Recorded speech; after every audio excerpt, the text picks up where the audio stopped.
Ngayon mga paps, pag-uusapan natin ng aircon blower. Kailan nga ba nasisira yan at ano yung mga sign na pasira na ang inyong aircon blower?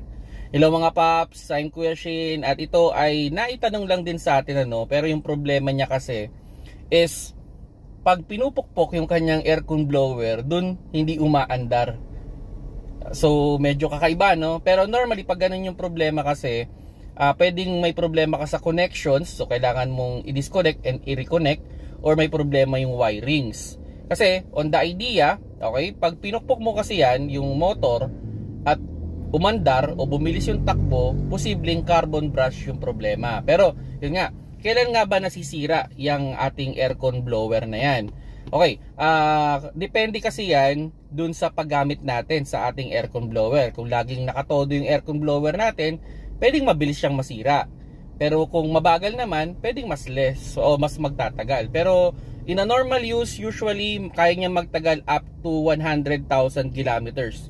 Yung original yung replacement on experience mga around 80,000 kilometers. Ayan, bumibigay na. So ano ba yung mga bumibigay dyan? Pwedeng yung kanyang bearing.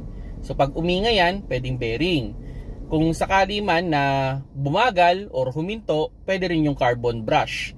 So, ang idea to diagnose kung yan ay carbon brush nga, kuha lang kayo ng wrench, try ninyong pukpukin yung motor kung nakikita ninyo o tiktikin ninyo, kung tap-tap lang, pag bumilis yung takbo or umandar, posibleng carbon brush yung problema.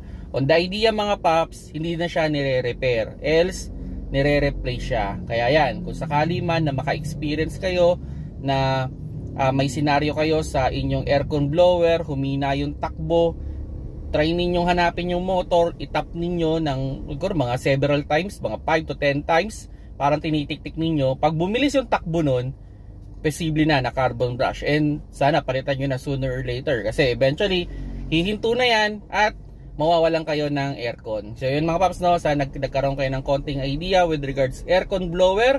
So yun, 100,000 kilometers, pag replacement mga 80,000 kilometers, pwede nang bumigay yan. Kung nagustuhan nyo yung video, pakilike na lang mga paps.